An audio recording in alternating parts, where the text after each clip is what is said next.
Different ہے, کیونکہ آج کل تو جتنی انٹیلیجنس آؤٹ فٹس ہیں ہاسٹائل کنٹریز کی یا ہاسٹائل کنٹریز جو ہیں ان کے ہاتھوں کچھ لوگ انوسینٹلی یا کچھ لوگ جان بوجھ کے ٹول بن جاتے ہیں.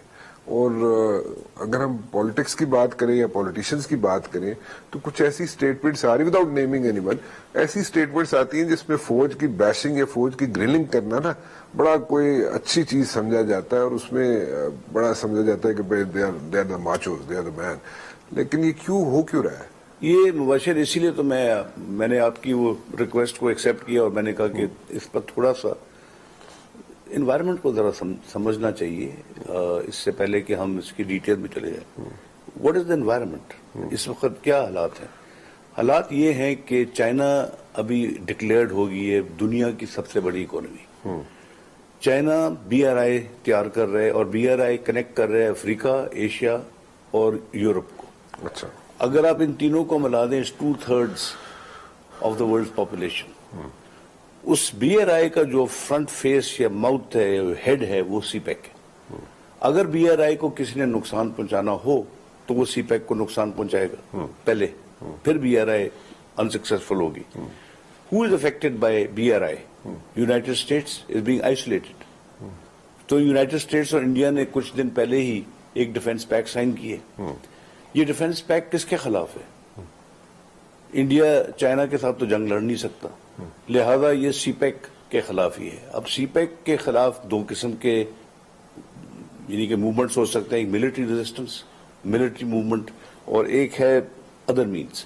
اب جنگ جو وار جس کو ہم کہتے ہیں انگلش میں, یہ ایک بہت بڑا ایک فنومینا ہے. اس میں ملٹری کانفلکٹ اس کا سب سے چھوٹا حصہ ہے. یہ اس کے اندر ملٹری کانفلکٹ کا آتا بھی آخری سٹیج میں. اس میں اکانومی, انفراسٹرکچر, کمیونیکیشن, میڈیا, سارا کچھ اس وار میں آتا ہے.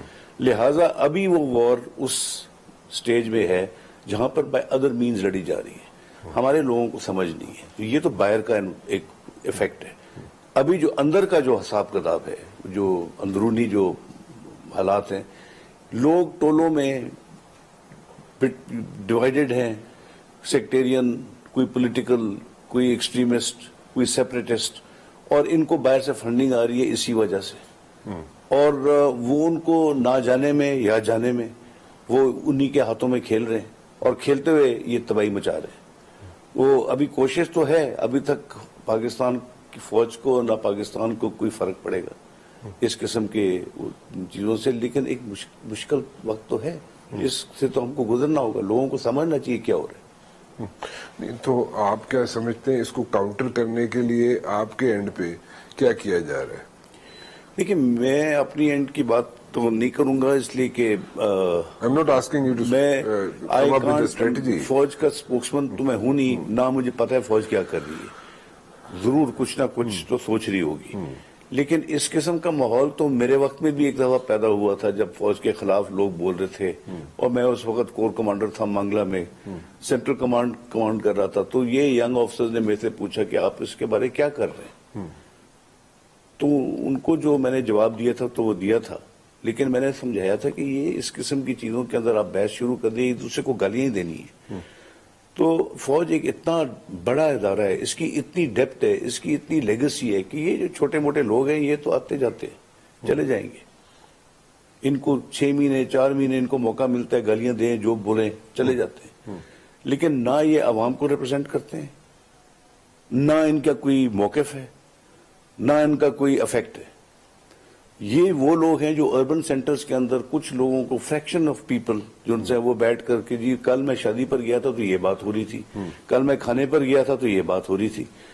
تو اس طرح کی باتیں جو ان سی ہیں وہ لگے ہوتے ہیں. سوشل میڈیا پر ایک آدمی بیٹھا ہوتا ہے اندھیرے میں کی بورڈ کے ساتھ, اور وہ تباہی مچاتا ہے, 100 لوگوں کو میسج بھیجتا ہے, ویسٹڈ انٹرسٹ.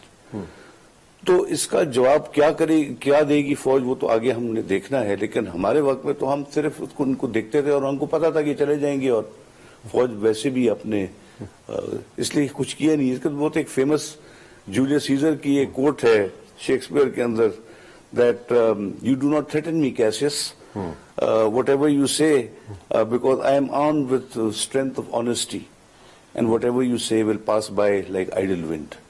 تو یہ ایک philosophy ہے. But the politicians take it the other way.